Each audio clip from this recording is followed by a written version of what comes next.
Bonjour, Vincent Bettencourt. Donc, je suis installé au sein de l'ERL Bettencourt, situé à Robeuf-Franchicourt dans le Pas-de-Calais. L'exploitation, c'est une exploitation de polyculture élevage. Culture principale céréales, colza, betterave. Et en élevage, ovins allaitants et bovins allaitants de race charolaise. C'est un troupeau d'une centaine de mères en système naisseur. On a décidé de vacciner la FCO3 parce qu'on a entendu parler des collègues en Belgique qui étaient fortement impactés avec des fortes pertes et beaucoup de problèmes liés à la reproduction. Donc aussitôt les produits disponibles, on a tout de suite vacciné. On avait déjà auparavant vacciné au printemps FCO 4 et 8. Les deux vaccins étaient en une seule injection, en one shot. Et principalement le 4-8, c'est parce qu'on vend des reproducteurs, quelquefois l'export. Et donc c'était déjà obligatoire et ça permet déjà de couvrir par rapport à la FCO 8 qui remontait du sud.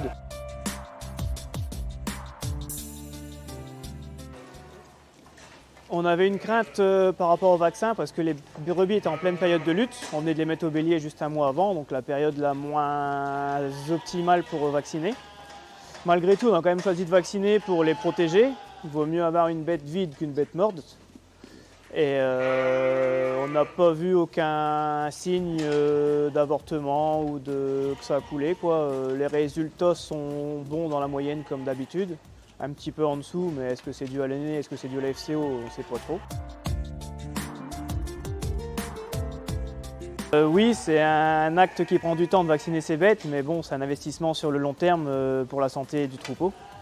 Nous, on a la chance d'ici d'être bien équipés au niveau contention. On a un couloir de contention fixe dans un autre bâtiment. Les bêtes ont l'habitude d'y passer, donc il n'y a pas trop de contraintes, de stress, on va dire, ou quoi que ce soit. Donc les animaux, on les a passés tous une par une au couloir. Et puis là, on était à deux avec le salarié, un qui tenait l'animal pour le calmer, l'immobiliser. Et pendant ce temps-là, je faisais l'injection en sous-cutané avec une seringue automatique.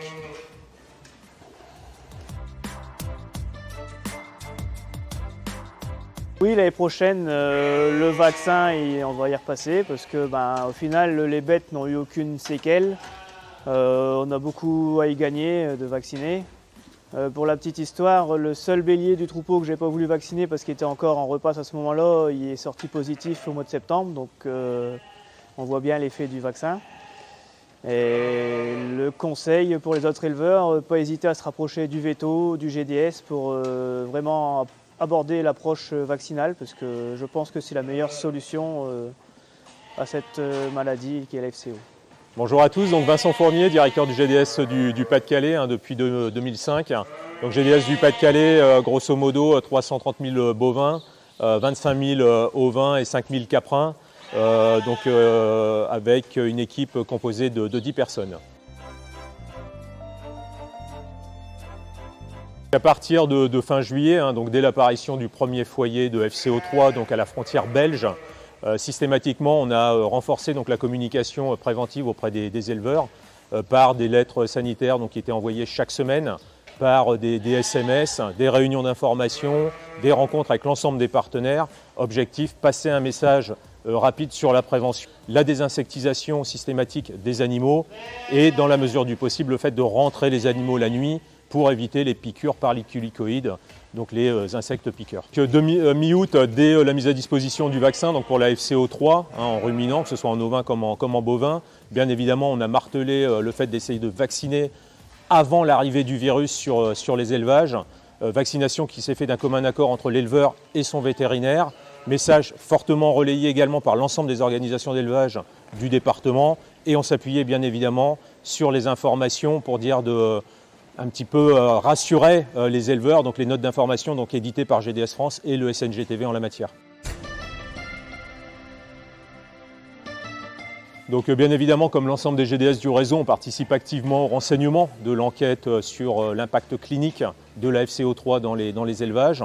Pour 2025, le message que nous allons continuer à marteler, c'est la prévention.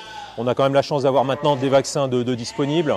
Donc le message, ça va être avant la mise à l'herbe 2025, une vaccination FCO3 et 8. Si on peut bénéficier d'un bivalent, ce serait formidable.